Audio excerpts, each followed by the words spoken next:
Dari gugusan pulau di timur Nusantara, lahir sebuah kisah diaspora yang menembus batas samudra dan lintas generasi. Maluku, yang dahulu menjadi simpul penting dalam peta rempah dunia, kini menorehkan jejak lain di panggung global, melalui anak-anak keturunannya yang tampil sebagai politisi, pemimpin, dan pembuat kebijakan di berbagai belahan dunia. Mereka bukan hanya menyandang nama keluarga yang berakar di Ambon, Saparua, atau Tidore, tetapi juga membawa nilai-nilai Pela, Gandong, dan solidaritas yang membentuk etos kepemimpinan khas Maluku, tegas, egaliter, dan berorientasi pada kebersamaan. Dari parlemen kota kecil di Belanda hingga kursi presiden di Mikronesia, dari balai kota di Filipina hingga kabinet Afrika Selatan, sederet tokoh berdarah Maluku telah menorehkan prestasi yang mempertemukan sejarah dan masa kini. Mereka menunjukkan bahwa warisan leluhur bukan sekedar kenangan, melainkan sumber kekuatan untuk berkarya dan memberi makna bagi dunia modern. Kisah-kisah dalam kumpulan ini mengajak kita melihat wajah lain dari sejarah Maluku, bukan hanya dari perlawanan dan pelayaran, tetapi juga dari ruang sidang parlemen, kantor pemerintahan, dan forum internasional. Melalui mereka, identitas Maluku menemukan bentuk baru, dari tanah air kepulauan menuju panggung global, di mana darah rempah itu tetap mengalir dalam diplomasi, kebijakan, dan pengabdian publik. Assalamualaikum warahmatullahi wabarakatuh. Salam sejahtera untuk kita semua. Episode kali ini, kita akan membahas sederet politisi dunia berdarah Maluku versi KJP.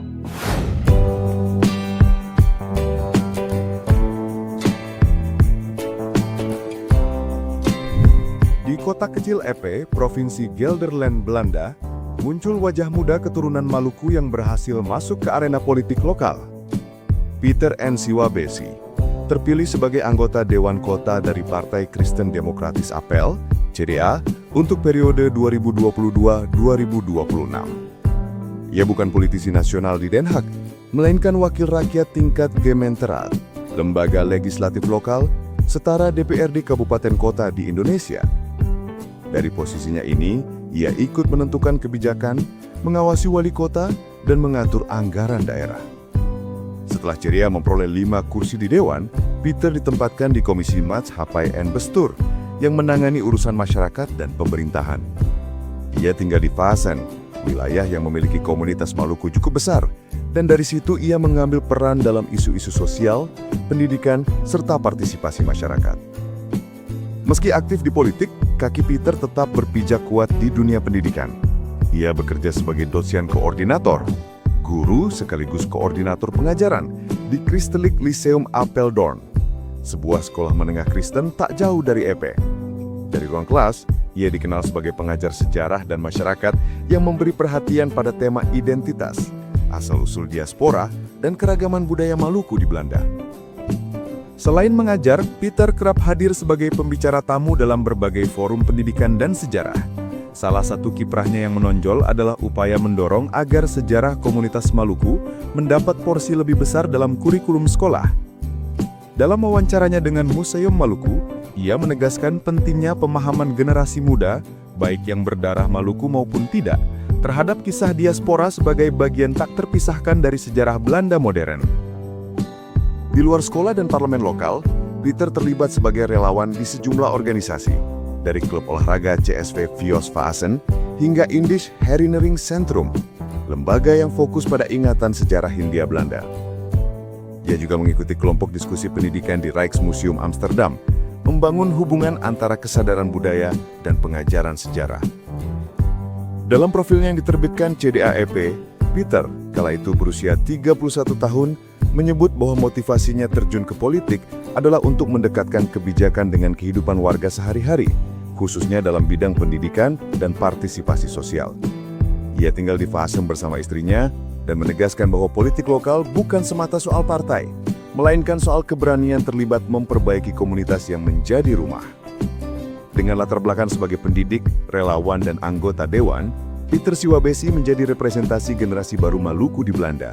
Generasi yang tak lagi sekedar bagian dari cerita diaspora, melainkan ikut menentukan arah kebijakan tempat mereka tumbuh. Di EP, suaranya menunjukkan bahwa komunitas kecil pun bisa menghadirkan kekuatan moral dalam politik lokal yang sering dianggap sepele. Voor verschillende doelgroepen is de bibliotheek heel erg belangrijk. We zien ook het voorbeeld in Vaassen, wordt heel erg multifunctioneel gebruikt en we hopen dat ook echt dan ook straks ook te zien ook in Epe. Dus een hele belangrijke taak. Ook die de gemeente gaat nemen. Want vanaf 2026 is het ook een wettelijke zorgplicht van de gemeente om te zorgen voor een bibliotheek. Het is goed ook voor de spreiding dat je 1 in de kern Vaassen hebt en 1 in de kern Epe.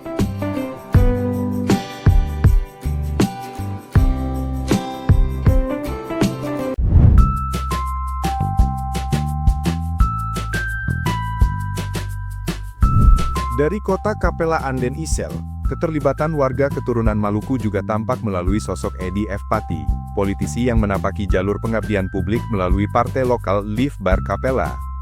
Ia menjabat sebagai anggota Dewan Kota Raadslid di Gemeenteraad Capella Anden Isel, posisi yang setara dengan anggota DPRD Kabupaten Kota di Indonesia, dengan peran strategis dalam merumuskan kebijakan sosial dan ekonomi. Dalam struktur pemerintahan kota, ia duduk di Komisi Samen Living and Economy, yang menangani isu masyarakat, kesejahteraan sosial, dan pengembangan ekonomi lokal. Melalui komisi ini, Edi Pati turut menentukan arah kebijakan layanan publik, inklusi sosial, dan pembangunan kota di wilayah metropolitan Rotterdam. Kiprahnya tidak terhenti di ruang dewan. Ia dikenal sebagai tokoh komunitas yang aktif membangun jejaring sosial dan kebudayaan.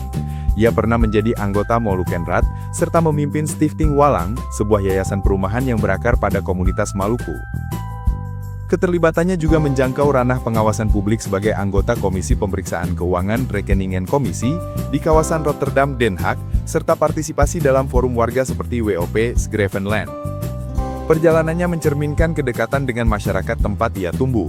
Sejak menetap di Capella pada 1958 dan kemudian tinggal di kawasan Schrevenland sejak 1991, ia terlibat sebagai ketua Week Overleg Platform, turut menyelenggarakan pasar malam Capella, festival jazz di alun-alun kota, dan menjadi penasihat bagi wali kota dan wakil wali kota. Setelah pensiun pada 2016, ia masih aktif sebagai pengawas ujian di Universitas Erasmus Rotterdam, sambil menjalani masa jabatan perdananya sebagai anggota dewan.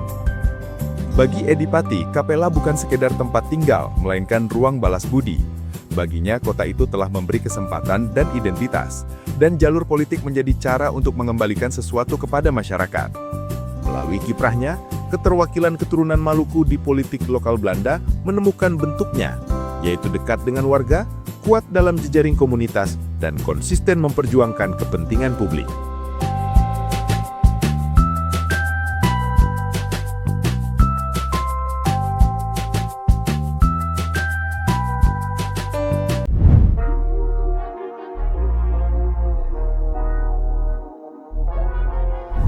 Masih di ranah politik lokal Belanda, generasi yang lebih muda juga mulai menunjukkan kiprahnya melalui sosok Ruben Patiasina, wakil rakyat keturunan Maluku yang duduk sebagai anggota Dewan Kota atau Raadslid di Gemeente Zeist.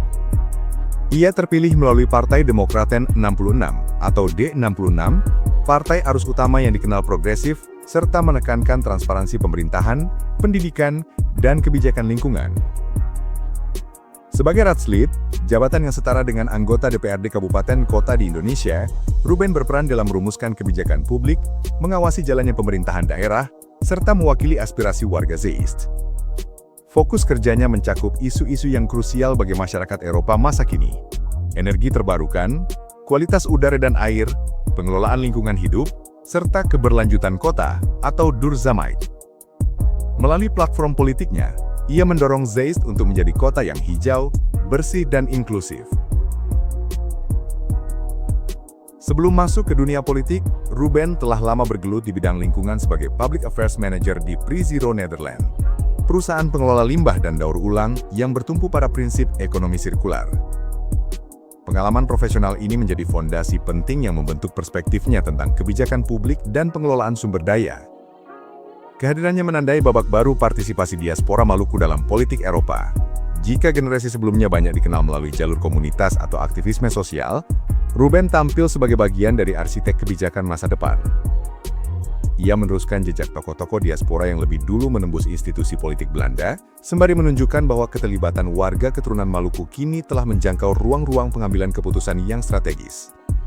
Di tengah sejarah panjang hubungan Indonesia-Belanda dan dinamika diaspora Maluku pasca kolonial, figur seperti Ruben Patiasina menghadirkan wajah baru representasi politik, profesional, terintegrasi, dan beroriëntatie ke depan. D66 maakt het verschil. Als progressieve en open partij praten we niet alleen, maar we doen het ook. In Den Haag nemen we verantwoordelijkheid met krachtige ministers en staatssecretarissen die bruggen bouwen. Ze bezitten niet alleen vakkennis, maar ook een breed draagvlak. Het zijn bestuurders die luisteren en leiden en zo krijgen ze mensen in beweging en Nederland vooruit. Ook hier in Zeist maken we positief verschil.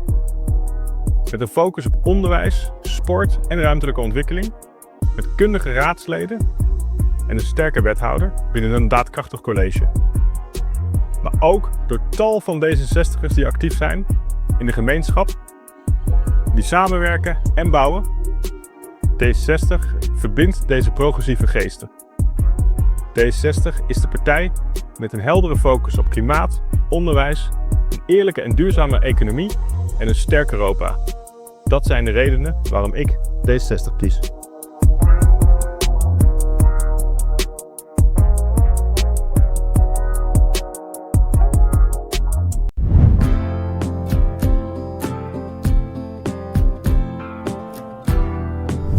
Masih dalam konteks politik lokal Belanda, keterwakilan diaspora Maluku juga hadir melalui sosok Alex Soplantila di kota Vlissingen.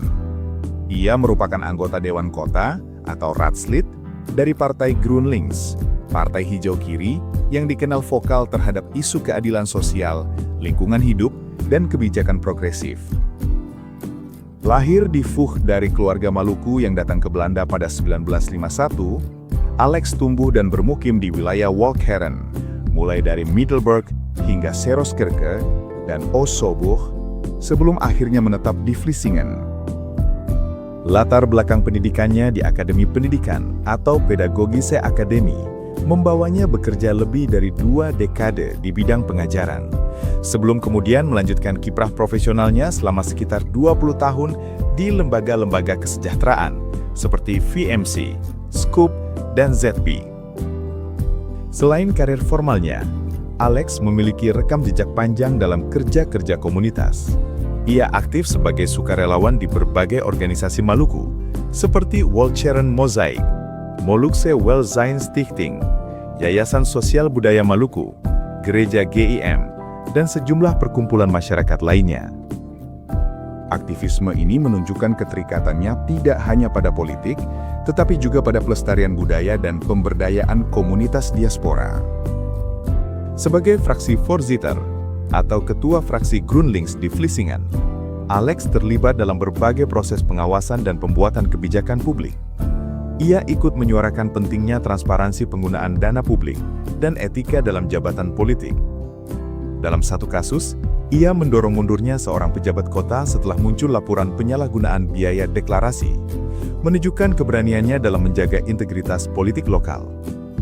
Kontribusinya terhadap pelestarian identitas Maluku juga tampak melalui keterlibatannya dalam proyek pendidikan dan budaya, termasuk pengembangan materi pembelajaran atau leskis tentang sejarah komunitas Maluku di Zeeland. Melalui kerja politik, sosial, dan budaya, Alex Soplantila menjadi contoh dari keterlibatan diaspora yang tidak hanya berorientasi pada jabatan, tetapi juga pada keberlanjutan memori kolektif dan nilai-nilai komunitas.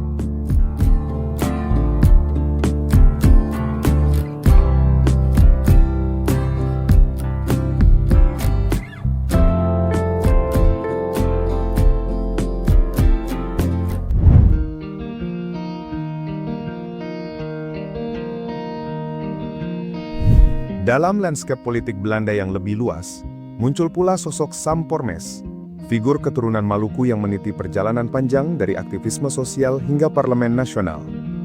Lahir pada 1954 di Camp Marinier Medemblik, Belanda, ia berasal dari keluarga diaspora generasi awal.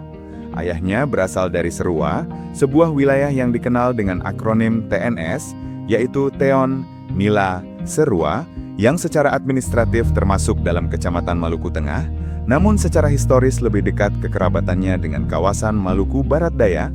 Ibunya berasal dari negeri Owu di Pulau Saparua. Masa kecilnya dihabiskan di Den Helder sebelum ia melanjutkan pendidikan menengah dan Akademi Pendidikan di Amsterdam, lalu menetap di Assen sejak 1978. Karir profesional Syam berakar pada pendidikan dan isu kesejahteraan sosial. Ia mengajar masalah kesejahteraan antar budaya di Hogeschool van Amsterdam, kemudian bekerja sebagai koordinator di Pusat Kerjasama Internasional dan Dutch Consortium for Migrant Organizations di Den Haag. Dalam kapasitas ini, ia ditempatkan di Infid di Jakarta dan Ambon sebagai konsultan senior untuk penguatan kapasitas NGO. Ia juga merupakan salah satu pendiri Molux Holdings Collective, MSK, bagian dari Gerakan Progresif Maluku. Pada 1998, ia memulai kiprah politik formal sebagai anggota Dewan Kota Assen, dan dari 2001 hingga 2006 terpilih sebagai anggota Eerste Kamer atau Senat, mewakili Partai GroenLinks. Namanya sempat menjadi sorotan karena dugaan keterlibatan dalam pelatihan gerilya di Yaman untuk Front Pembebasan Palestina. Namun tuduhan tersebut dibantah dan tidak mengurangi perannya sebagai salah satu politisi Maluku pertama di tingkat nasional Belanda. Setelah menutup masa baktinya di Senat, Sampoermes tak benar-benar meninggalkan dunia politik. Ia tetap hadir dalam gelanggang publik, kali ini di tingkat lokal dan regional. Pada 13 April 2022, ia resmi dilantik sebagai anggota parlemen di Dewan Provinsi Drenthe, sebuah wilayah di timur laut Belanda yang dikenal tenang namun tengah bergolak secara politik karena meningkatnya suara ekstrim kanan. Momen pelantikan itu menjadi babak baru dalam perjalanan politik Sam. Ia tidak datang sekadar untuk duduk di kursi parlemen, tetapi membawa pesan. Di hadapan rekan-rekannya, Sam tampil dengan kopiah di kepala dan syal dari kain tenun khas Maluku yang ia kalungkan di lehernya.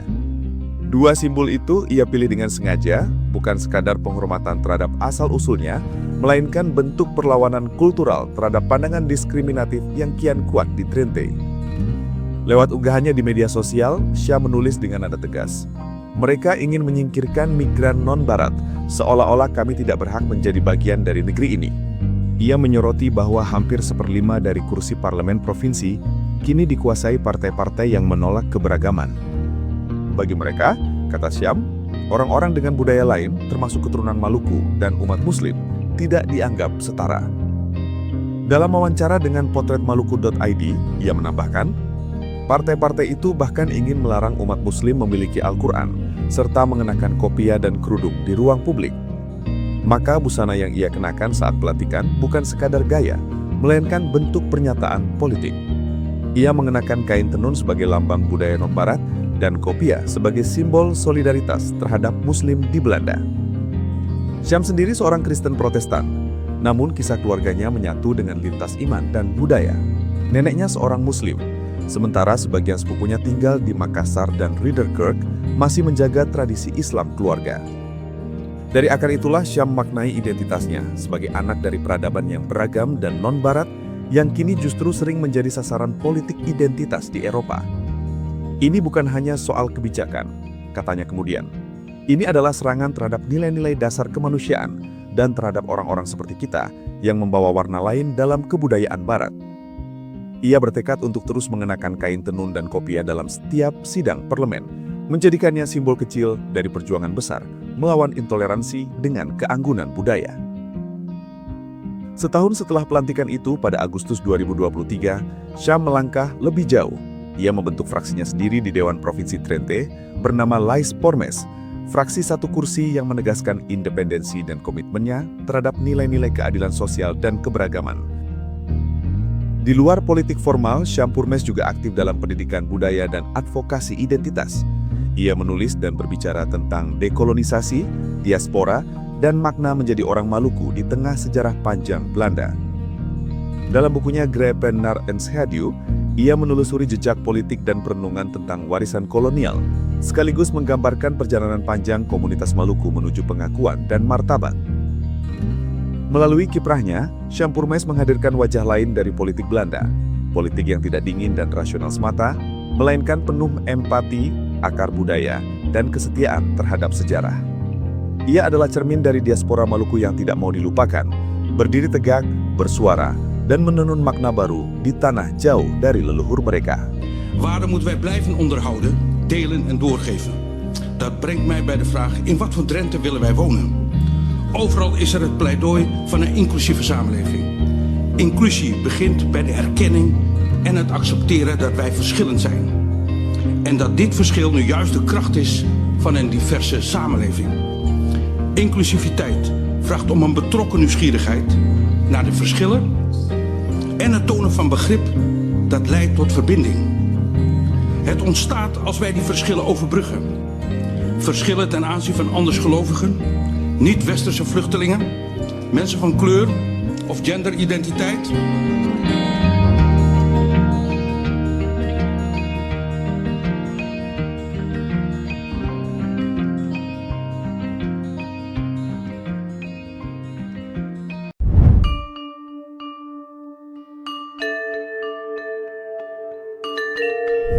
Masih dalam lingkup politik Belanda, muncul pula nama Usman Santi yang menempuh jalur berbeda dari banyak aktivis diaspora pada masanya. Lahir di Westerbork pada 23 Agustus 1954, ia menempuh pendidikan hukum dan membangun karir sebagai advokat di Waalwijk sebelum akhirnya masuk ke arena politik nasional. Langkahnya menonjol ketika ia terpilih sebagai anggota Tweede Kamer atau Dewan Perwakilan Rakyat Belanda, setara dengan DPR RI di Indonesia, dari Partai van de Arbeid atau PVDA pada periode 1998 hingga 2002. Dari kota itu, keterlibatan warga keturunan Maluku juga tampak melalui sosok yang aktif membawa aspirasi komunitas ke tingkat legislatif nasional. Selama berada di parlemen, Usman Santi dikenal fokus pada isu-isu sosial, ketenagakerjaan, hukum kewarganegaraan, dan integrasi imigran. Gayanya moderat, berbasis hukum, dan tidak berbenturan dengan arus politik utama, menjadikannya simbol representasi diaspora Maluku yang berhasil mengambil peran di institusi negara tanpa mengusung agenda identitas secara konfrontatif. Profil resminya tercatat dalam arsip Parlemen Belanda, menempatkannya sebagai salah satu tokoh Maluku yang masuk ke politik tinggi melalui jalur demokrasi, bukan melalui gerakan perlawanan. Di titik ini, namanya seringkali disalahartikan sebagai Umar Santi, seorang aktivis RMS yang pernah disebut menjabat sebagai Menteri Luar Negeri dalam struktur pemerintahan RMS di pengasingan. Namun, keduanya adalah figur berbeda. Umar Santi berkutat dalam lingkaran aktivisme RMS, sedangkan Usman Santi tercatat sah sebagai anggota Tweede Kamer dan bekerja dalam ranah kebijakan nasional.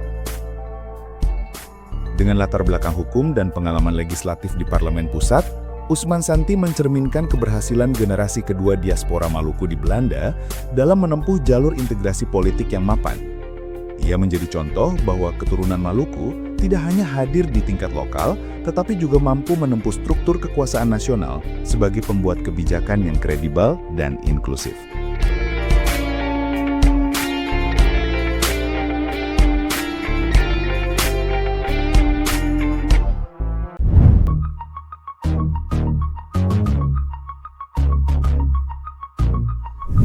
Masih di ranah politik nasional Belanda, dari jalur yang ditempuh Usman Santi, muncul pula sosok perempuan keturunan Maluku yang berhasil menembus panggung politik tinggi, Grace Sylvia Ingrid Annemarie Tanamal. Lahir di Den Haag pada 10 Januari 1957, Grace menjadi simbol keterlibatan perempuan Maluku dalam dunia legislatif, mewakili Partai van de Arbeid atau PVDA, Partai Sosial Demokrat yang menekankan keadilan sosial dan kesetaraan. Perjalanan politiknya dimulai dari akar rumput di kota Amersfoort, tempat ia membangun karir publik sebagai anggota Gemeenteraad atau setara anggota DPRD Kabupaten Kota di Indonesia. Dalam peran itu, Grace fokus pada kebijakan sosial, pemberdayaan masyarakat, dan pelibatan warga dalam pengambilan keputusan publik. Dedikasinya selama 10 tahun di pemerintahan kota menarik perhatian pimpinan partai, hingga akhirnya ia terpilih sebagai anggota Tweede Kamer atau DPR Nasional Belanda pada 8 November 2012. Di Parlemen Nasional, Grace menjadi juru bicara untuk isu perawatan informal, mantelzorg, kerelawanan atau vrijwilligerswerk, dan asuransi pekerja, menegaskan komitmennya pada kesejahteraan sosial dan keadilan bagi kelas pekerja. Pandangan politiknya selalu menekankan partisipasi masyarakat, menempatkan kebutuhan warga di pusat kebijakan, dan mencerminkan nilai-nilai budaya Maluku yang menjunjung solidaritas serta kebersamaan.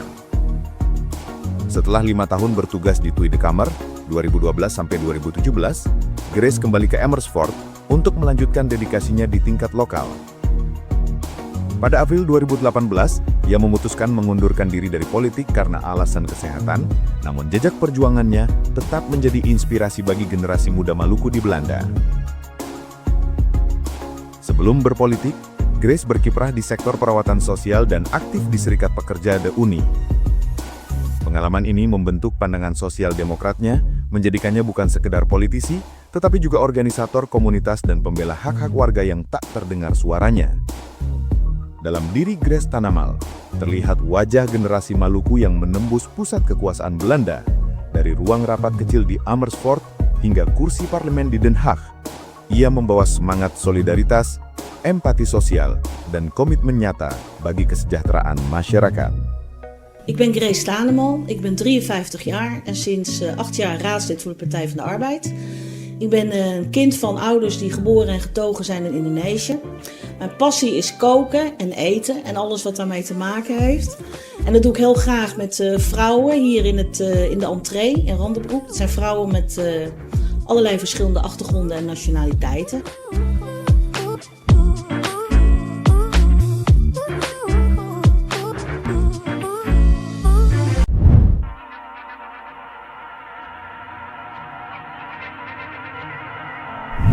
Dari kiprah Grace Tanamal, perhatian beralih ke figur lain yang menembus panggung legislatif dari generasi sebelumnya, John Lillipali. Lahir sebagai Johan Jehoshaphat Lillipali pada 2 Juni 1943 di Ihamahu, Saparua, Maluku, saat wilayah itu masih berada di bawah pendudukan Jepang, John pindah ke Belanda bersama orang tuanya. Mereka pertama kali tinggal di Oranje Hotel di Dordrecht, kemudian berpindah-pindah ke De Lichtquip di Noordwijkerhout, Roermond, Vlissingen, dan Sobur. Masa kecilnya sebagai minoritas di Belanda membentuk kesadaran sosial dan identitasnya. Ketika Lillipali sedang bermain di lapangan, di antara penonton ada yang berteriak, "Tendang negro itu dari lapangan!" Ia menyebut bentuk rasisme seperti itu sebagai vandalisme verbal saat bermain di lapangan sepak bola. Sejak kecil, Lillipali mengenal sepak bola meski harus bermain dengan bola yang dibuat dari koran. Ia pernah bermain untuk VC Vlissingen dan menunjukkan bakat luar biasa yang sempat menarik perhatian PSV meski tidak mendapat dukungan dari ayahnya. Pengalaman ini, bersamaan dengan tantangan sebagai minoritas, menumbuhkan ketahanan dan kesadaran politik yang kelak ia bawa ke ranah publik. John Lillipali menempuh pendidikan di Belanda dan menjadi guru sekolah dasar di kota-kota seperti West Sobur dan Middelburg. Dari dunia pendidikan dan pengabdiannya pada komunitas, ia masuk ke dunia politik melalui Partai Buruh Belanda, PVDA, dan berhasil menembus kursi Tweede Kamer pada 3 Juni 1986, tempat ia bertugas hingga 19 Mei 1998. Di parlemen, Lillipali fokus pada isu diskriminasi rasial, hak minoritas, serta persoalan komunitas Maluku di Belanda, sambil tetap memperhatikan isu lingkungan dan kualitas air. Ia juga menekankan pentingnya kembali ke tanah leluhur untuk memahami identitasnya dan mengaku memiliki perasaan kuat menemukan kembali akar saya. Aku milik dua dunia, timur dan barat.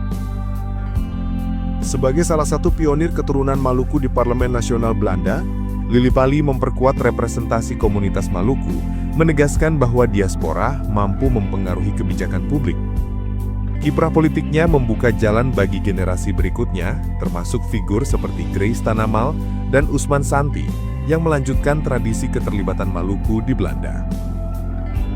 John Lillipali meninggal 22 Oktober 2022 di Middelburg, Belanda, akibat komplikasi penyakit Alzheimer, meninggalkan warisan sebagai pengajar, politisi, dan simbol integrasi serta kontribusi Maluku di kancah nasional Belanda. Jejaknya terus hidup melalui keluarganya, termasuk Caroline Lilipali yang dikenal sebagai presenter televisi di Belanda.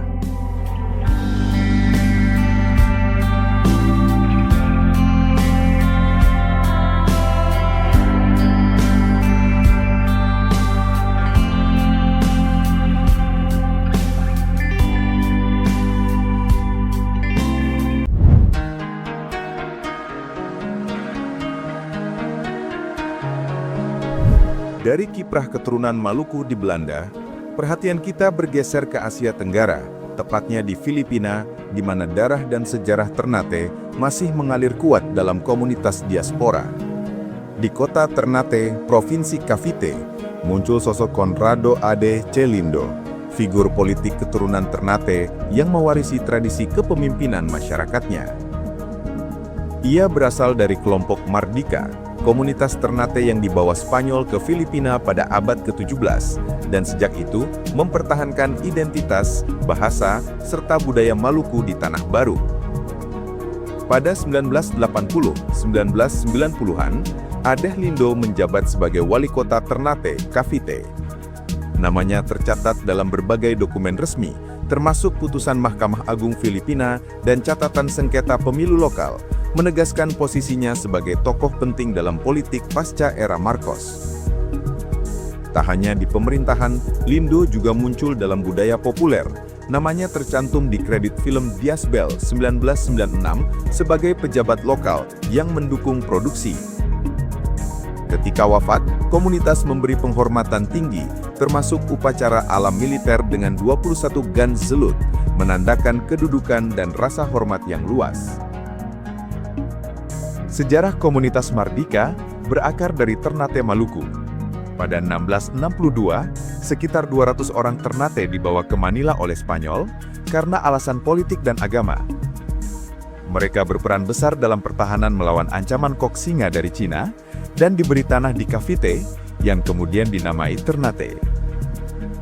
Kaum Mardika menjadi kekuatan militer Spanyol di Filipina, terlibat dalam pertempuran melawan pemberontakan Malong 1663, Inggris 1762, hingga konflik di Mindanao 1845. Budaya mereka tetap hidup melalui tarian perang Cakalele atau Mardikas Dance, bahasa Chavacano, serta tradisi yang menegaskan identitas Ternatenos sebagai keturunan Maluku. Saat ini, Ternate Cavite memiliki luas sekitar 60 km persegi dengan lebih dari 23.000 penduduk. 70% diantaranya keturunan Ternate. Sebagian besar bekerja sebagai nelayan dan aktif merayakan tradisi mereka, termasuk Mardikas Festival setiap akhir tahun yang menampilkan tarian perang dan ritual budaya untuk memperingati Santo Nino. Dengan sejarah dan budaya yang masih kental, potensi kerjasama antara Ternate Maluku Utara dan Ternate Cavite tetap terbuka, misalnya melalui program Sister City atau pertukaran budaya. Kisah Conrado Ade Celindo menunjukkan bagaimana kepemimpinan dan identitas diaspora bisa bertahan lintas generasi. Ia menjadi simbol kesinambungan politik dan budaya Maluku, membuktikan bahwa meski jauh dari tanah asal, warisan leluhur tetap hidup dan berpengaruh di masyarakat baru. Sebagaimana dikatakan sejarawan David Helen, the challenge of history is to recover the past and introduce it to the present. Melalui tokoh seperti Lindo, sejarah Maluku dan Filipina bertemu kembali dalam wujud nyata.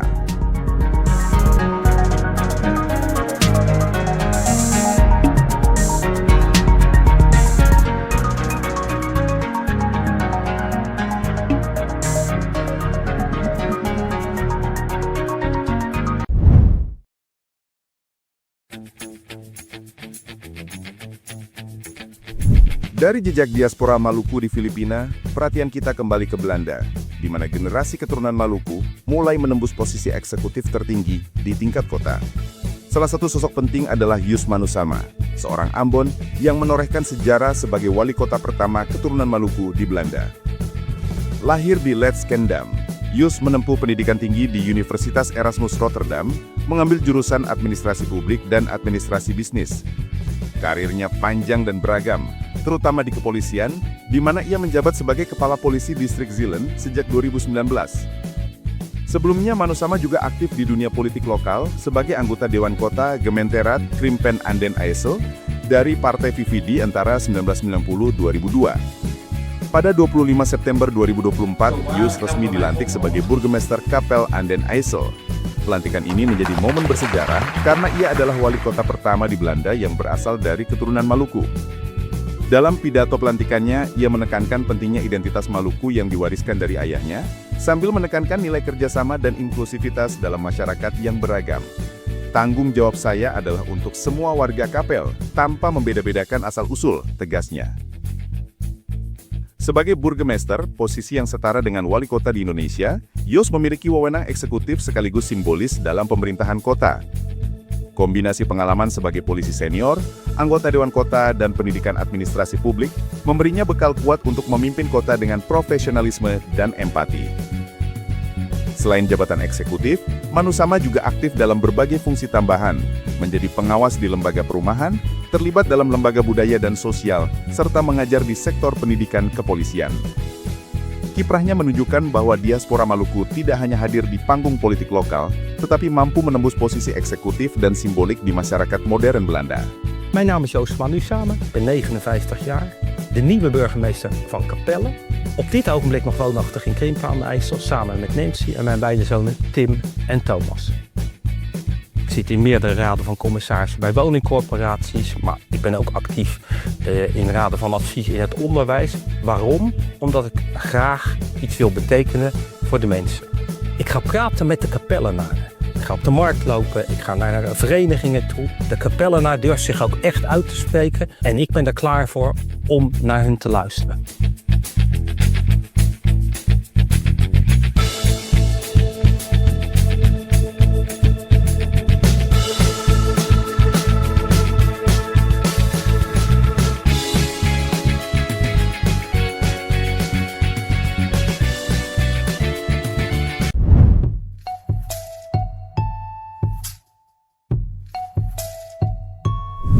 Dari Kapel Anden IJssel di Belanda, perhatian kini bergeser ke Filipina, di mana keluarga Lindo terus menorehkan jejak panjang di dunia politik lokal Ternate, Cavite.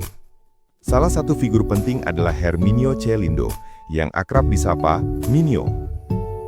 Ia adalah saudara dari Conrado Adelindo dan termasuk dalam klan politik terbesar di kota itu. Sebelum terjun ke dunia politik, Herminio mengabdi selama lebih dari 20 tahun sebagai agen khusus di Bureau of Customs Filipina. Namun karena darah politisi mengalir di keluarganya dan keinginan kuat untuk melayani publik, Minio memutuskan mencalonkan diri sebagai wali kota Ternate pada 2013, menghadapi petahana Lamberto Bambao. Pertarungan pertamanya membuahkan kemenangan, menandai awal karirnya di panggung eksekutif kota. Masa jabatan pertama Herminio ditandai oleh sejumlah terobosan. Pusat kesehatan kota beroperasi 24 jam, pemasangan CCTV di berbagai titik strategis, renovasi alun-alun dan covered court, serta pemasangan LED monitor publik. Ia juga membuka cabang pertama 7-Eleven di Ternate, menjadikan kota lebih modern dan terlayani. Keberhasilan ini membuatnya kembali mencalonkan diri dan menang pada 2016, melanjutkan program pembangunan termasuk pasar baru dan pendirian sekolah menengah atas di San Juan. Sebagai wali kota, Herminio Lindo tidak hanya aktif dalam program pemerintah kota, tetapi juga terlibat dalam koordinasi dengan pemerintah Provinsi Cavite, seperti dalam penyerahan ambulans dan program layanan kesehatan. Kehadirannya dicatat dalam dokumen resmi dan media lokal, menegaskan peranannya sebagai pemimpin yang menghadirkan pelayanan publik secara nyata. Minio dikenal memanfaatkan media sosial resmi untuk berkomunikasi dengan warga, mempublikasikan proyek kota, pengumuman layanan, dan kampanye yang mendekatkan pemerintah dengan masyarakat. Seluruh kiprah ini menegaskan posisi Herminio tidak hanya sebagai pejabat, tetapi juga sebagai bagian dari keluarga Lindo yang berpengaruh, meneruskan tradisi kepemimpinan dan identitas keturunan Ternate di Filipina. Melalui sosok Herminio C. Lindo, kita melihat bagaimana diaspora Maluku, khususnya dari Ternate, tidak hanya hadir di negeri lain, tetapi mampu mengukir jejak nyata di pemerintahan lokal, menjaga akar budaya, sekaligus menghadirkan perubahan dan layanan publik yang konkret bagi masyarakat setempat. Mga kababayan kong Ternateño, Ilang araw na lang at halala na. Naway sa araw na ito, manguna sa ating puso at isip kung sino ba ang ating iboboto. Pinaalala ko lang po sa inyo kung ano ang tunay ng halaga ng halalan. Kaya sa pagpili nating iboboto, gamitin po natin ang ating mata, hindi ang tenga. Mga mahal kong Ternateño, hindi tayo aatra. Ang laban natin ay laban ng buong bayan. Muli po, Minyo Lindo, number 3 sa Bolota, humingi po ng inyong suporta para mayor. Marami pong salamat. God bless, Ternate.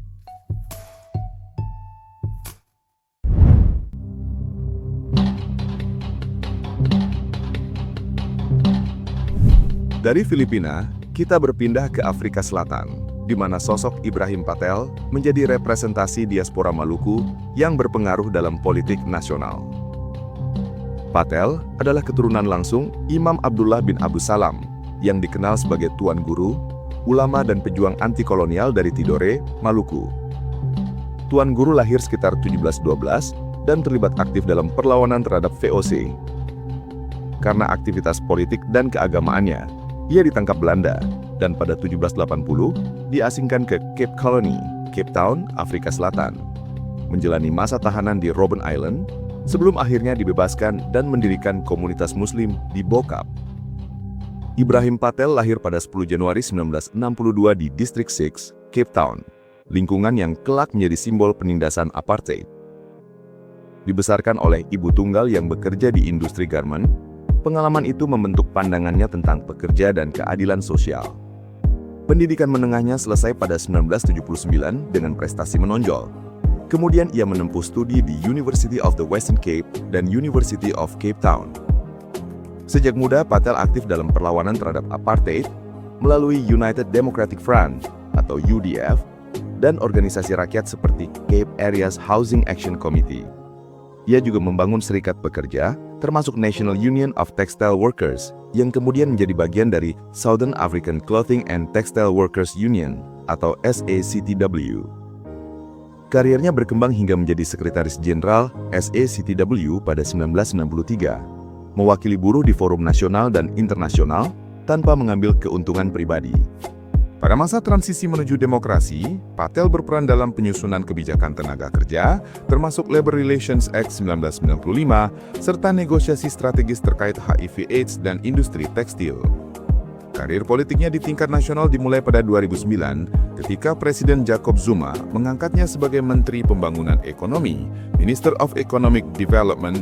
Ia memperkenalkan New Growth Path 2010 yang menekankan penciptaan lapangan kerja dan industrialisasi. Pada 2019, ia diangkat sebagai Menteri Perdagangan, Industri dan Persaingan, Minister of Trade, Industry and Competition, memimpin sektor strategis seperti baja, tekstil, gula, dan otomotif, serta mendorong klausul kepentingan publik dalam merger perusahaan besar.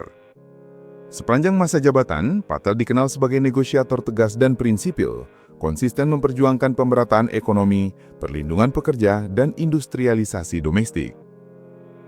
Setelah lebih dari 15 tahun di pemerintahan, ia mengundurkan diri pasca pemilu Mei 2024 dan kini aktif di dunia organisasi bisnis, termasuk sebagai Presiden Minara Chamber of Commerce. Kehadiran Patel di tanah leluhurnya menjadi momen bersejarah. Pada tahun 2014, ia datang ke Indonesia sebagai perwakilan Afrika Selatan dalam ajang Bali Demokrasi Forum di Denpasar. Di sela kegiatan tersebut, Patel menyempatkan diri menyeberang ke Tidore bersama Profesor Farid Eshak dari University of Cape Town, yang juga memiliki garis keturunan Tidore. Rombongan mereka tiba melalui pelabuhan Speed Room dan disambut adat Joko Hale oleh Yaya Goa. Kemudian diterima secara resmi oleh Wakil Wali Kota Hamid Muhammad serta Sekretaris Kesultanan Tidore Amin Farouk. Bagi Patel, langkah pertamanya di tanah Tidore bukan sekedar kunjungan seremonial, melainkan perjalanan batin untuk menapak jejak para leluhur, terutama mengenang sosok Tuan Guru yang pernah dipenjara dan diasingkan Belanda bersama Syekh Yusuf dari Makassar. Di Kesultanan Tidore, Patel melihat sendiri situs sejarah seperti Benteng Tahula, Benteng Tore, dan Makam Para Sultan. Ia juga menerima buku tentang sejarah hukum Kesultanan Tidore sebagai cenderamata, sekaligus berdiskusi tentang potensi kerjasama wisata sejarah antara Afrika Selatan dan Tidore. Menurutnya, banyak masyarakat Afrika Selatan keturunan Tidore ingin kembali ke tanah leluhur mereka, baik sebagai peziarah maupun wisatawan. Kunjungan ini menegaskan kesinambungan sejarah diaspora Tidore di Afrika Selatan dari Tuan Guru hingga Ibrahim Patel, yang tidak hanya menjadi simbol identitas dan akar budaya, tetapi juga menorehkan kontribusi nyata dalam pembangunan sosial dan ekonomi negara tempat mereka bermukim. And I recall to another island, Robben Island, where Nelson Mandela was kept in prison for standing up and for fighting for freedom. And that was also a very emotive moment. And that moment was especially significant for me because it was from a small spice island in what is today's Indonesia that one of my great-great-grandfathers was taken as a political prisoner 243 years ago and kept on Robben Island, later to be released into permanent exile in Cape Town. And so those connections of history cuts across nationality. We are Africans, all of us, because even to those Americans who don't trace their ancestry to the slave trade, you trace your ancestry to the origin of humanity.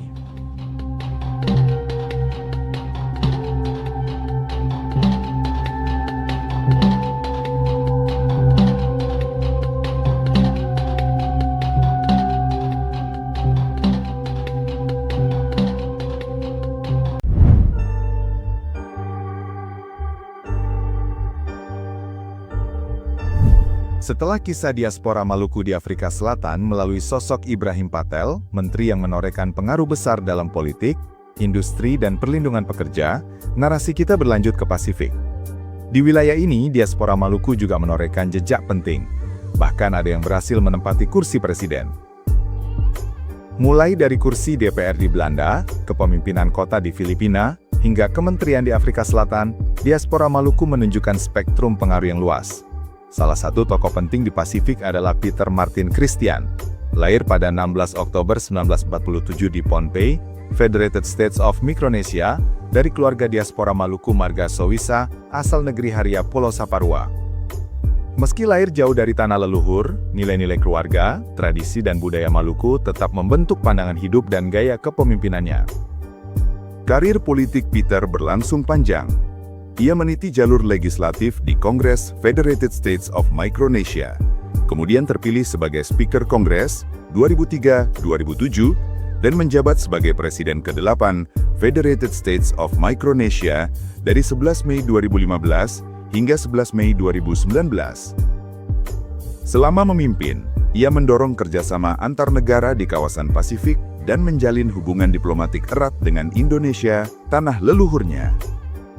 Pada Juli 2018, Peter melakukan kunjungan kenegaraan sekaligus pulang kampung ke Ambon dan Saparua. Ia disambut hangat oleh pemerintah Provinsi Maluku, warga setempat, serta keluarga besar Sowisa di Haria. Dalam sambutannya, Peter menyebut kunjungan itu sebagai perjalanan hati untuk menziarahi tanah leluhur nenek moyangnya. Media nasional menyoroti momen ini dan Presiden Jokowi memuji Peter sebagai kepala negara sahabat yang memiliki darah keturunan Ambon, generasi ketiga, sekaligus menegaskan ikatan budaya dan sejarah yang kuat. Kunjungan ini menegaskan bahwa Peter Martin Christian bukan sekedar pemimpin negara, tetapi juga bagian dari narasi panjang diaspora Maluku yang menorehkan prestasi di kancah internasional, menjadi jembatan antara tanah asal leluhur dan dunia modern. Dari Ternate di Filipina, Cape Town di Afrika Selatan, hingga Pohnpei di Mikronesia, cerita diaspora Maluku menunjukkan bagaimana akar budaya dan sejarah dapat terus hidup, menginspirasi generasi baru, dan memberikan kontribusi nyata di tingkat global.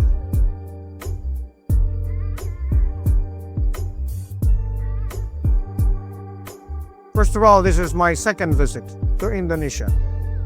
My first visit was back in 1990 when I visited Ambon, where my grandfather came from. You've asked about the relationship between Indonesia and Micronesia. We have had diplomatic relations between the two countries for about 27 years now.